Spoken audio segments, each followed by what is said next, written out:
محمد صلی اللہ علیہ وسلم یہ دعا فرماتے ہیں کہ اے اللہ ہمارے لیے رجب اور شعبان کے مہینے میں برکت عطا فرما اور ہمیں رمضان کے مہینے تک سلامتی کے ساتھ پہنچا دے۔ اور آپ صلی اللہ علیہ وسلم زیادہ تر نفلی روزے شعبان کے مہینے میں ہی رکھا کرتے تھے، اور اس کی وجہ آپ فرماتے تھے کہ اس مہینے میں ملک الموت یعنی موت کے فرشتے کو ان لوگوں کے نام کی لسٹ دی جاتی ہے جو 1 سال کے اندر مرنے والے ہیں۔ جو اس سال مریں گے تو میں چاہتا ہوں کہ میرا فیصلہ روزے کی حالت میں کیا جائے۔ پیارے دوستوں، شعبان کے مہینے میں ایک برکت اور فضیلت والی رات آتی ہے جس کو شب برات کہتے ہیں، جو کہ شعبان کی 15ویں رات ہوتی ہے، اور اس رات میں نفلی عبادت کی بہت بڑی فضیلت ہے۔ آپ کو بتاتے ہیں کہ شب برات کیا ہے۔ تو شب برات کو ہندی میں رات کہتے ہیں، اور بارات کا مطلب ہے بری ہونا، آزاد ہونا، یعنی گناہوں سے چھٹکارا مل جانا، اور عربی مہینے کی 15 شعبان کو یہ رات ہوتی ہے جس کو شب برات کہتے ہیں۔ اس رات کی فضیلت ہے کہ اگر کوئی بندہ ثواب کی امید کے ساتھ عبادت کرتے ہوئے اللہ تبارک تعالیٰ سے اپنے گناہوں کی معافی مانگے تو اللہ تبارک تعالیٰ بہت جلد اس کے گناہوں کو معاف کر دے گا۔ اب آپ کو بتاتے ہیں کہ فضیلت والی راتیں کون کون سی ہیں۔ نمبر 1، لیلۃ القدر جو رمضان کے آخری عشرے میں ہوتی ہے۔ نمبر 2، عید الفطر کی رات۔ نمبر 3، عید الاضحیٰ، عید قربانی کی رات۔ نمبر 4، 15 شعبان کی رات یعنی شب برات۔ اس رات کی کیا خاصیت ہے؟ تو دوستو، جس طرح پورے سال کا بجٹ سرکار پیش کرتی ہے کہ پورے سال کیا ہوگا، اسی طرح اس رات میں آنے والے سال کے تمام قدرت کاموں کا لیکھا جوکھا اللہ تبارک تعالیٰ فرشتوں کو دے دیتے ہیں، جیسے کہ لوگوں کی زندگی اور موت وغیرہ۔ اس رات میں کیا کوئی خاص عبادت ہے؟ تو نہیں، اس رات میں کوئی خاص عبادت نہیں جو سنت سے ثابت ہو۔ ہاں، نفلی عبادت کوئی بھی کر سکتے ہیں، جیسے نفل نماز پڑھنا، قرآن کی تلاوت کرنا، اللہ کا ذکر کرنا، دعا کرنا، کیونکہ یہ رات بخشش کی رات ہے، اس لیے اللہ کے سامنے اپنے گناہوں کی معافی ضرور مانگنا۔ کیا اس رات میں صلاۃ التسبیح پڑھنا ضروری ہے؟ نہیں، جیسا کہ میں نے اوپر کہا کہ اس رات میں کوئی عبادت خاص نہیں ہے۔ ہاں، نفلی عبادت جو بھی چاہے کر سکتے ہیں۔ جہاں تک صلاۃ التسبیح کی بات ہے تو یہ نماز نفل ہے اور فضیلتوں والی ہے، آپ چاہیں تو پڑھ لیں، کیونکہ اس نماز کی اتنی فضیلت ہے کہ اس کو صرف اسی رات میں نہیں بلکہ پورے سال میں کئی بار پڑھنا چاہیے۔ اب بات آتی ہے، کیا صلاۃ التسبیح جماعت کے ساتھ پڑھی جا سکتی ہے؟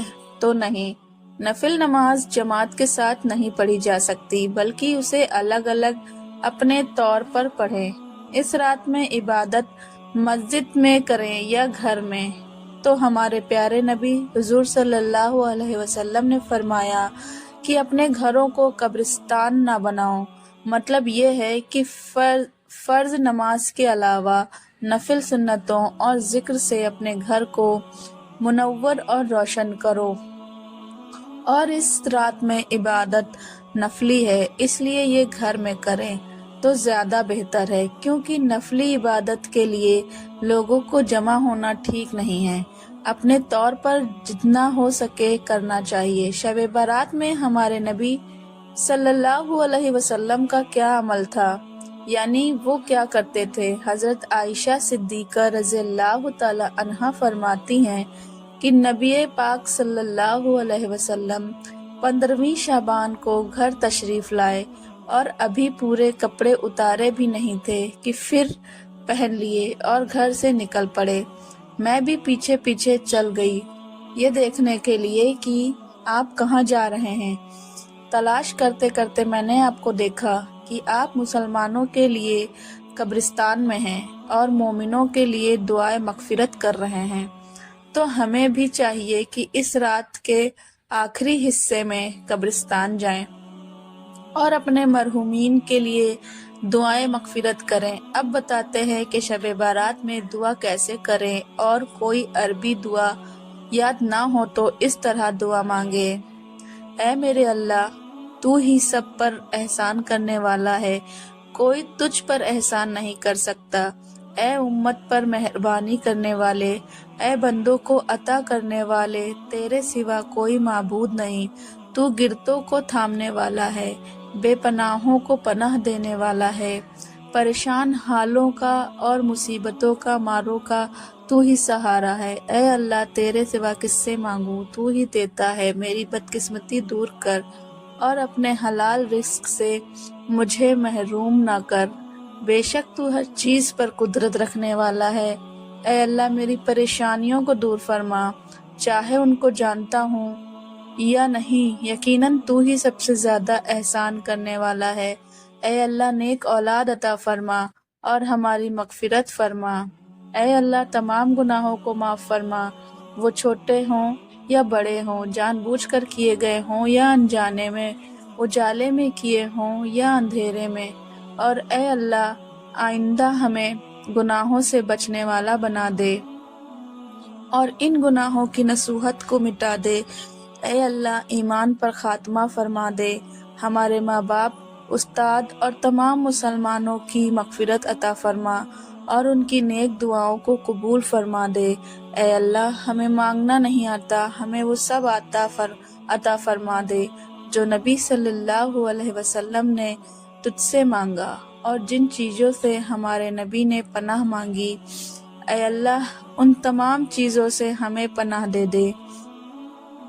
پیارے دوستوں، اس رات میں کن لوگوں کی مغفرت نہیں ہوتی؟ تو نمبر 1 ہے مشرک، اللہ کے علاوہ کسی اور سے فائدے اور نقصان کی امید رکھنا اور اللہ کے علاوہ کسی اور کو پوجنا اور اس کی عبادت کرنا۔ ایسا شخص اس رات میں بخشا نہیں جاتا جب تک وہ توبہ نہ کر لے۔ نمبر 2، دل میں کینہ رکھنے والا۔ کینہ کسے کہتے ہیں؟ تو دوستوں، کینہ یہ ہے کہ انسان اپنے دل میں کسی کو بوجھ جانے، اسے شریعت کے خلاف دشمنی و بغض رکھنے، نفرت کرنے، اور یہ ہمیشہ چلتا رہے تو اسی کو کینہ کہتے ہیں۔ اس کا علاج یہ ہے کہ اس کو معاف کر کے اس کے ساتھ میل جول و تعلق شروع کر دیا جائے۔ نمبر 3، رشتوں کو توڑنے والا۔ رشتوں کے حقوق ہم پر واجب ہیں، ان کو ادا نہ کرنا، ان کے ساتھ بدسلوکی کرنا، تعلقات ختم کر دینا، یہ رشتوں کو توڑنے میں آتا ہے۔ ایسا شخص اس رات کو بخشا نہیں جائے گا۔ نمبر 4، شلوار ٹخنوں کے نیچے لٹکانے والا۔ پاجامہ، شلوار یا لنگی ٹخنوں کے نیچے پہننے کے بارے میں حدیث کا فرمان ہے کہ اللہ تبارک تعالیٰ اس شخص کی طرف نظر رحمت نہیں فرماتا جو اپنا پاجامہ یا لنگی ٹخنوں کے نیچے لٹکائے۔ اس عمل کی وجہ سے، یعنی اس کام کی وجہ سے، بندہ اپنی بخشش نہیں کروا پاتا۔ نمبر 5، والدین کا نافرمان۔ اس رات میں اللہ کی رحمت سے محروم رہنے والا شخص وہ بھی ہے جو اپنے ماں باپ کا نافرمان ہو۔ نمبر 6، شرابی۔ شراب اور نشے کا عادی شخص معاف نہیں کیا جائے گا۔ نمبر 7، ناحق قتل کرنے والا۔ کسی بے قصور کا قتل کرنے والا۔ نمبر 8، زنا کرنے والا۔ نامحرم کو دیکھنا، چھونا، بلا ضرورت بات کرنا اور ناجائز تعلقات رکھنا زنا ہے۔ اللہ تبارک تعالیٰ ان تمام گناہوں سے ہمیں بچائے، آمین۔ اللہ تبارک تعالیٰ بڑا غفور الرحیم ہے۔ اگر کوئی شخص ان 8 گناہوں میں سے کوئی ایک گناہ بھی کرتا ہے تو اسے چاہیے وہ یہ ٹھان لے کہ آج کے بعد کبھی یہ گناہ نہیں کروں گا اور آج سے صرف اللہ کی عبادت کروں گا اور گناہوں سے بچوں گا، تو اللہ اس شخص کو معاف کر دے گا انشاءاللہ۔ دوستوں، امید ہے آپ کو آج کی ویڈیو پسند آئی ہوگی۔ اگر ویڈیو پسند آئی ہو تو ویڈیو کو لائک، شیئر اور ایک پیارے سے کمنٹ کے ساتھ ہمارے چینل سائرہ وائس کو سبسکرائب کر لیں۔ شکریہ۔